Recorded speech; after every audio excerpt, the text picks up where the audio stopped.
मैं विद्यासागर उपाध्याय, राष्ट्रीय प्रवक्ता सवर्ण विकास मंच के तरफ से सभी देशवासियों को हृदय की अनंत गहराइयों से प्रणाम करता हूं। आज मुझे कुछ राष्ट्रीय मुद्दों पर लेकर आपसे बातचीत करने का सौभाग्य प्राप्त हुआ है। इसके लिए मैं आपका आभारी हूं। जिन मुद्दों पर हम आपसे बात करना चाहते हैं, यदि सरकार इन मुद्दों को लागू करती है तो गरीबों के सपने अवश्य सच होंगे। देश का एक खास वर्ग है जिसे हम सवर्ण कहते हैं। यह सवर्ण कहीं ना कहीं किसी न किसी दुर्व्यवस्था के तहत दबा और कुचला जा रहा है, जिसका ध्यान सरकार का कई दशकों से इस सवर्ण वर्ग पे नहीं है। हमारे देश का संविधान जितना लचीला है उतना ही कठोर भी, और कहा जाता है कि हमारा संविधान सिद्धांत में कुछ और व्यवहार में कुछ और है। इस कड़ी में मैं अपने देशवासियों से और देश के बागडोर संभाल रहे आला कमानों से कहना चाहूंगा कि कभी तो आप इन सवर्णों के व्यथा कथा पर ध्यान दीजिए साहब। पहले तो स्पष्ट करना चाहूंगा कि सवर्ण का मतलब जातिगत आधार नहीं, बल्कि सवर्ण का मतलब सुंदर होता है। सवर्ण समाज में हर वह व्यक्ति आता है जो देश को सुंदर बनाना चाहता हो, विकसित भारत के सपनों को सच करना चाहता हो। हर वह देशवासी जो अपने जीवन में कुछ करना चाहता है, अपने टैलेंट को निखारना चाहता है, या अपनी आर्थिक या सामाजिक परेशानियों के कारण कुछ बड़ा नहीं कर पा रहा हो, तो उसके लिए सवर्ण विकास मंच बड़ी तत्परता से भारत सरकार के सामने अपनी मांगे रखने जा रही है। जिसमें पहली मांग है, देश के प्रत्येक परिवार को प्रत्येक वर्ष 5 लाख रुपए का एजुकेशन कार्ड दिलाया जाए। यह एजुकेशन कार्ड देश के किसी भी कोने में संचालित सरकारी, गैर सरकारी शिक्षण संस्थान व कोचिंग संस्थान में काम आएगा। किसी भी गरीब व कमजोर को फीस की चिंता नहीं करनी पड़ेगी। उसका प्रवेश टैलेंट के आधार पर किसी भी स्कूल में आसानी से हो सकेगा। यह एजुकेशन कार्ड बदलते भारत की सबसे अनोखी और जरूरी मांग है।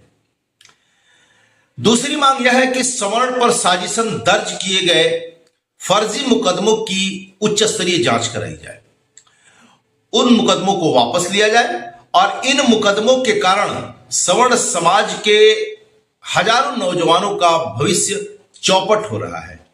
तीसरी मांग यह कि सवर्ण आयोग का गठन किया जाए। आपको बता दें कि केंद्र सरकार ने पिछड़ा वर्ग आयोग बना दिया, तो हमारी यह मांग है कि सवर्ण आयोग भी बनाया जाए।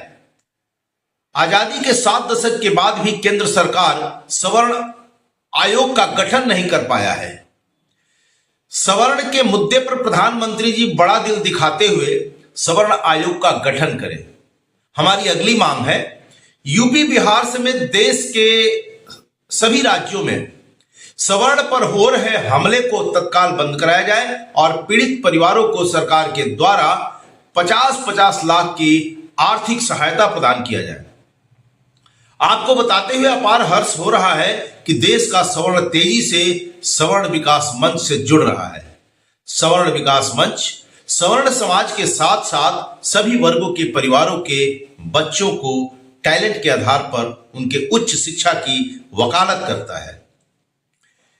जिस दिन देश में एजुकेशन कार्ड को भारत सरकार संवैधानिक दर्जा दिला देती है, तो निश्चित तौर पर भारत का पूरे विश्व में डंका बजेगा।